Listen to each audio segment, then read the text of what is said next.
Hello students, पिछले videos में हमने बीकॉम पार्ट सेकंड के सिलेबस के हिसाब से एक कंपनी को निर्माण करने के लिए जो आवश्यक प्रपत्र हैं उनका जिक्र किया था। पार्षद सीमा नियम की विस्तार से चर्चा की थी। आज हम पार्षद अंतर नियम की बात करेंगे। स्पष्ट है कि बिना पार्षद सीमा नियम और पार्षद अंतर नियम के लिए एक कंपनी का समामेलन बहुत मुश्किल है, संभव ही नहीं है।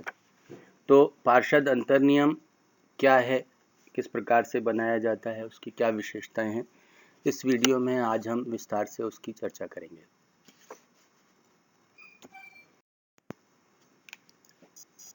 जैसा कि नाम से ही स्पष्ट है, आर्टिकल्स ऑफ एसोसिएशन या पार्षद अंतर नियम ये कंपनी को चलाने के आंतरिक नियम होते हैं। वे नियम जिन नियमों के हिसाब से दिन प्रतिदिन का व्यवसाय संचालित किया जाता है उन्हें ही अंतर नियम कहते हैं। एक प्रलेख के रूप में इसको नियमावली भी कह सकते हैं, अंतर नियमावली भी कह सकते हैं। कंपनी अधिनियम की धारा 2(5) के अनुसार अंतर नियमों से तात्पर्य किसी कंपनी के अंतर नियमों से है जिन्हें मूल रूप में बनाया गया है अथवा समय समय पर परिवर्तित किया गया है अथवा किसी पूर्ववर्ती कंपनी विधान के अधीन अथवा इस अधिनियम के पालना के अनुसरण में लागू किया गया है। कंपनी अधिनियम की ज़्यादातर परिभाषाएं आपको इसी प्रकार की मिलेंगी कि वो कंपनी अधिनियम के अधीन बनाए गए हों या परिवर्तित किए गए हों या पूर्व के किसी अधिनियम के अधीन आते हों। इस परिभाषा से किसी प्रकार की प्रकृति या विशेषताओं को हम नहीं समझ पाते हैं, स्पष्ट नहीं हो पाती हैं। इसलिए कुछ विद्वानों की परिभाषाओं का भी हमें देख लेना चाहिए, जिसमें न्यायाधीश लॉर्ड बोवेन के द्वारा जो परिभाषा दी गई है, बड़ी छोटी सी परिभाषा दी है। न्यायाधीश लॉर्ड बोवेन कहते हैं, अंतर नियम कंपनी के आंतरिक नियम होते हैं। Articles are the internal regulations of the company. न्यायाधीश चार्ल्सवर्थ के अनुसार पार्षद अंतर नियम एक ऐसा प्रलेख है जो कंपनी के सदस्यों के आपसी अधिकारों तथा उन रीतियों का नियमन करता है जिसके अनुसार कंपनी का व्यापार चलाया जाएगा। इसी प्रकार से लॉर्ड चांसलर केयर्न्स लिखते हैं, अंतर नियम संपूर्ण कंपनी तथा संचालक मंडल, जिसको हम गवर्निंग बॉडी भी कहते हैं, के आपसी अधिकारों, कर्तव्यों, शक्तियों को परिभाषित करते हैं तथा उस रीति तथा प्रारूप को निर्धारित करते हैं जिसके अनुसार कंपनी के व्यवसाय का संचालन किया जाता है तथा उस रीति तथा प्रारूप को परिभाषित किया जाता है जिसके अनुसार समय समय पर कंपनी के आंतरिक संचालन में परिवर्तन किए जा सके। इसी प्रकार से माननीय उच्चतम न्यायालय, भारत का जो उच्चतम न्यायालय के अनुसार अंतर नियम कंपनी के आंतरिक प्रबंध का नियमन करते हैं तथा इसके अधिकारों को परिभाषित करते हैं। इन सारी परिभाषाओं से स्पष्ट होता है कि पार्षद अंतर नियम एक ऐसा प्रलेख है जिसमें कंपनी के नियमों, विनियमों, उपनियमों का उल्लेख होता है। इस प्रलेख में वर्णित नियम, विनियम आदि कंपनी की आंतरिक क्रियाओं के संचालन का नियमन करते हैं। ये कंपनी के संचालकों एवं अधिकारियों की शक्तियों एवं सीमाओं को निर्धारित करते हैं। यही कंपनी द्वारा किए जाने वाले अनुबंधों का आधार बनते हैं तथा यही कंपनी एवं इसके सदस्यों के बीच संबंधों तथा कंपनी के सदस्यों के आपसी संबंधों का आधार बनते हैं। तो स्पष्ट है कि पार्षद अंतर नियम कंपनी की संचालन के, प्रतिदिन संचालन के आंतरिक नियम हैं, जिसको हम अंतर नियमावली के नाम से जानते हैं या आर्टिकल्स ऑफ एसोसिएशन के नाम से जानते हैं। इन सभी परिभाषाओं के आधार पर, आशय के आधार पर हम पार्षद अंतर नियम की बहुत सारी विशेषताएं उंगलियों पर गिन सकते हैं, जिसमें सबसे पहली और सबसे जो इम्पोर्टेंट परिभाषा है, वह विशेषता है, वह कंपनी का महत्वपूर्ण प्रलेख है जिसमें कंपनी के नियमों, उपनियमों एवं विनियमों का उल्लेख होता है।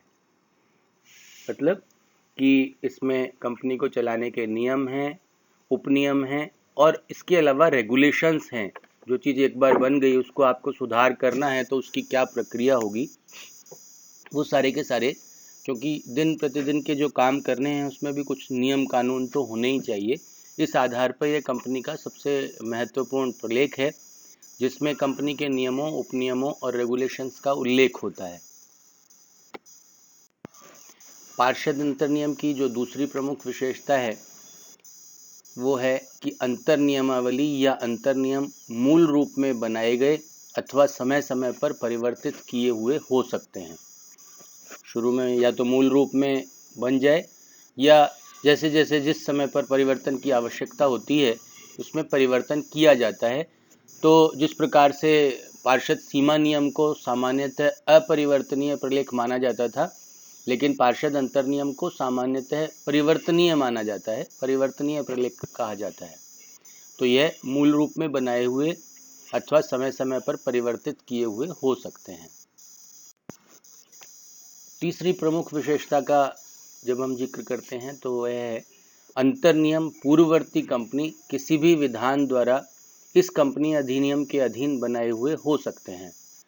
जैसा कि कंपनी अधिनियम की परिभाषा से स्पष्ट है कि कंपनी अधिनियम या तो इस कंपनी अधिनियम के अधीन मूल रूप से बनाया गया है या समय समय पर परिवर्तित किया गया है या पूर्व के किसी कंपनी अधिनियम के अधीन बनाए हुए हो सकते हैं।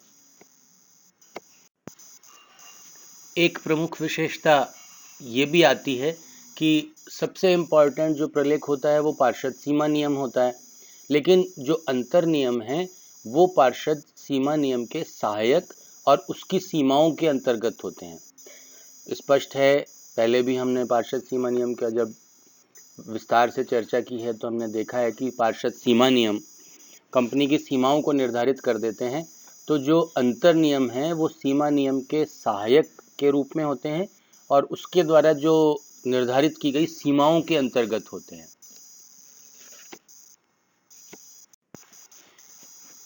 एक प्रमुख विशेषता ये भी है कि अंतर नियमों में वर्णित विनियम कंपनी के आंतरिक प्रबंध के मामलों का नियमन करते हैं।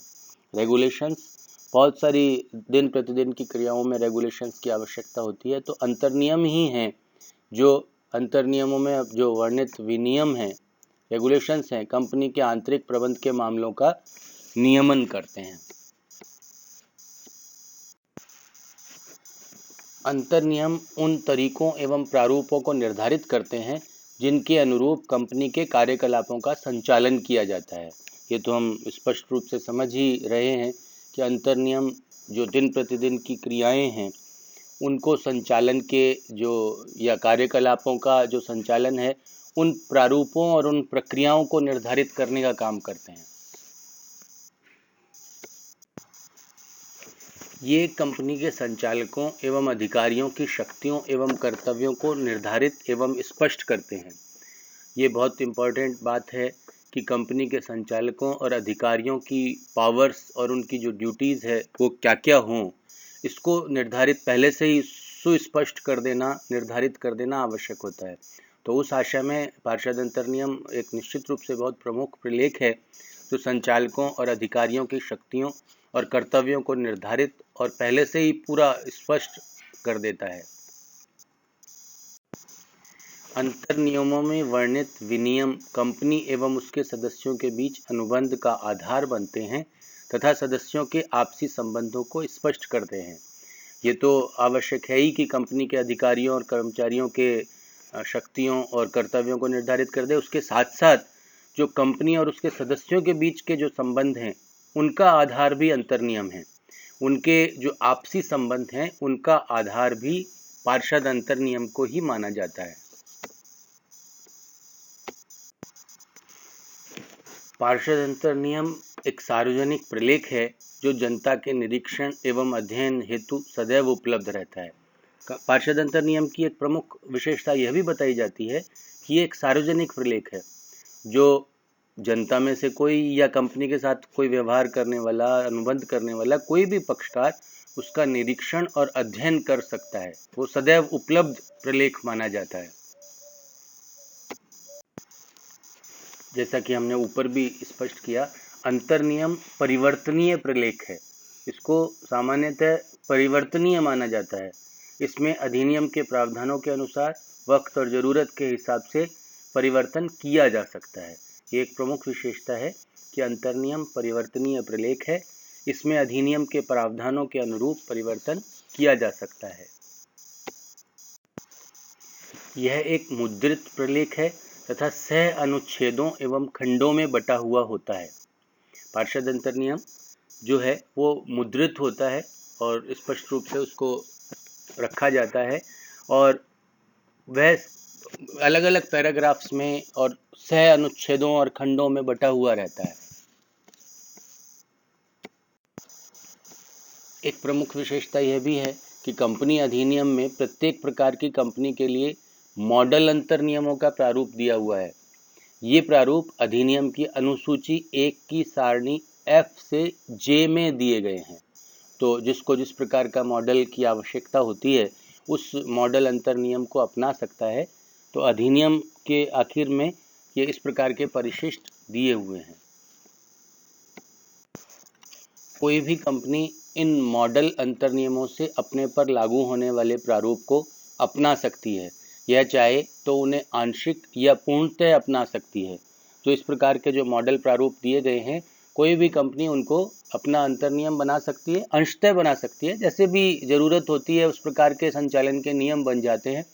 तो इस प्रकार से कोई भी कंपनी इन मॉडल अंतर्नियमों को अपना सकती है। और अंतिम विशेषता के रूप में हम कह सकते हैं कि निजी कंपनी के लिए मॉडल अंतर्नियमों में कोई प्रारूप नहीं है। अतः निजी कंपनी को अपना अंतर्नियम खुद ही बनाना पड़ता है। स्पष्ट है कि जो सार्वजनिक कंपनियां हैं इनके लिए तो मॉडल प्रारूप दिए हुए हैं, लेकिन एक निजी कंपनी के लिए मॉडल अंतर्नियमों में कोई प्रारूप नहीं है। इसलिए निजी कंपनी को अपना स्वयं का मौलिक रूप से एक अंतर्नियम अलग ही बनाना पड़ेगा। कंपनी के पार्षद अंतर्नियम की परिभाषाओं, अर्थों और विशेषताओं की विस्तार से चर्चा के बाद हमें उसके संबंध में जो प्रारूप हैं, जो औपचारिकताएं हैं, उसका भी थोड़ा सा अध्ययन कर लेना चाहिए। तो कंपनी अधिनियम 2013 की अनुसूची 1 की सारणी F से J तक अंतर्नियमों के प्रारूप दिए गए हैं, जिसको हम इस प्रकार से समझ सकते हैं। सारणी F में अंशों द्वारा सीमित कंपनियों के लिए प्रारूप है।